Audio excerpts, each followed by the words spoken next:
Welcome to this presentation by Group 12. Our project is titled Big Data Analytics Project TV series, where we investigate how various features impact the popularity of shows across different decades. The team members behind this work are Ida-Sofia Kilpi, Eetu Lähdeaho, Samuel Takala, Petri Tolvanen, and Pasi Santaharju.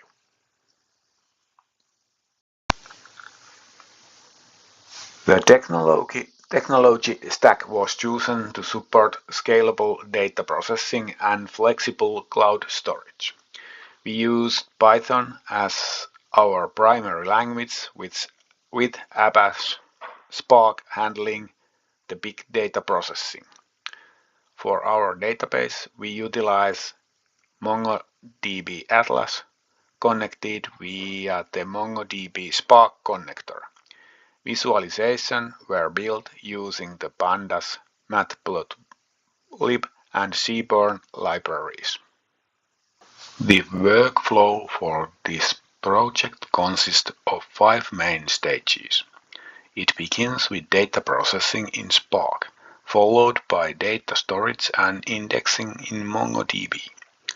We then perform analytics using both MongoDB and Spark SQL, which allows us to benchmark the two technologies. The process concludes with data storytelling through our final visualizations. The technical foundation of the project begins with data pre-processing and initial database configuration. The ingestion pipeline .py script is used to load the raw Kaggle dataset using PySpark. This script cleans missing or invalid data to ensure that dataset is ready for analysis. During this phase, we also performed feature engineering to create 2 new variables, decade and series compactness. Once the data is refined, it is ingested directly into our MongoDB Atlas cluster. To support efficient data retrieval, the Mongo setup.py script connects to MongoDB Atlas to handle indexing. We established indexes on the decade, genres, and popularity fields.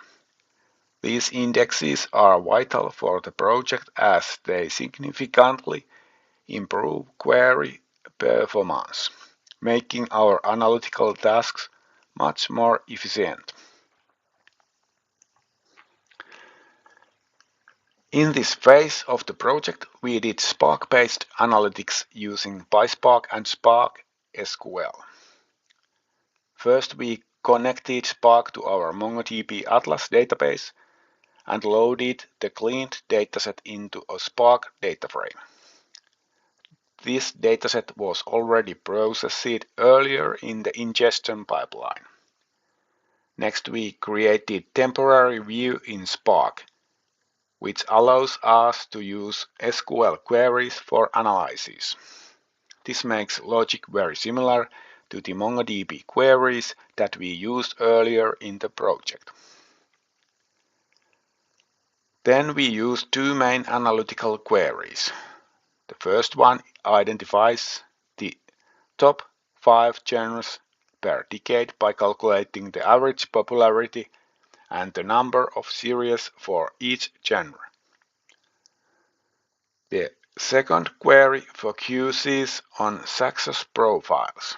It combines rating, popularity, compactness, and number of seasons to identify the most successful genre for each decade. Overall, this Spark analysis mirrors the MongoDB logic, making it possible to compare both results and performance in the next phase of the project. We created index for the popularity field within our MongoDB collection. Without it, the database has to scan every single document to find what it needs. By implementing this index, we reduced query latency. This is important because it allows transition from simply holding data to performing real-time analytics with nearly real-time response times. In benchmarking, we executed complex queries that put engines to the test. Both systems were tasked processes nested data. Since each TV series can have multiple genres, the query had to unwind these arrays, group by both decade and genre, and then calculate multivariable averages for popularity, ratings, and our custom compactness metric. The output is that engines had to rank and filter the top 5 results for every single decade. MongoDB was nearly 10 times faster than Spark, clocking in at around 0.6 seconds compared to Spark's 5 seconds.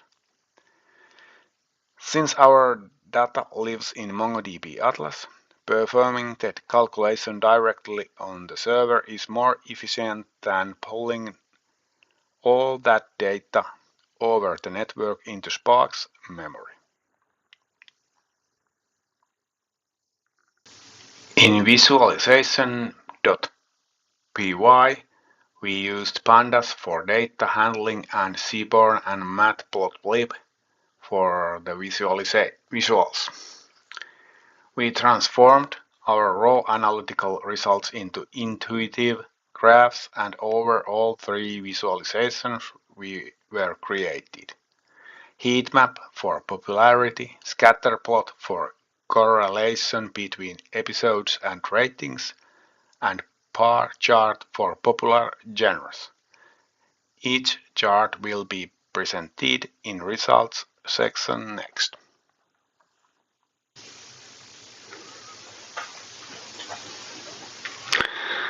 This chart explores the relationship between series compactness and average audience rating. On the x-axis we have the average number of episodes per season, which we use as a measure of compactness. On the y-axis we see the average rating given by viewers. Each color represents a decade, allowing us to observe how trends have evolved over time. The bubble size shows how many series fall into each profile, helping us understand where production has been most concentrated. A key insight is that more compact series often achieve higher ratings, especially in more recent decades. This suggests a shift toward shorter, tighter seasons, which may better match modern viewing habits and reduce viewer fatigue. The trend is especially visible in newer decades, indicating that compact storytelling has become increasingly important for success.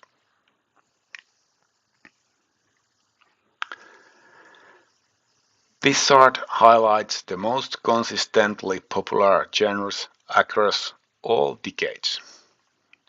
Instead of looking at raw popularity scores, we count how often each genre appears in top 5 results per decade. Genres that appear frequently here can be considered safe bets for producers and streaming platforms. We can see that certain genres, such as drama-related categories, remain popular regardless of decade, showing long-term audience appeal. Other genres appear more sporadically, suggesting trend-based or niche popularity.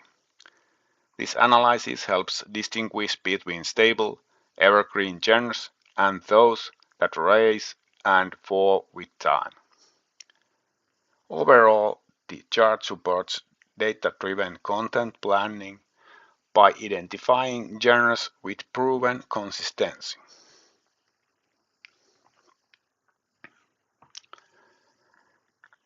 This visualization shows average popularity by genre and decade, focusing only the top 5 genres for each decade.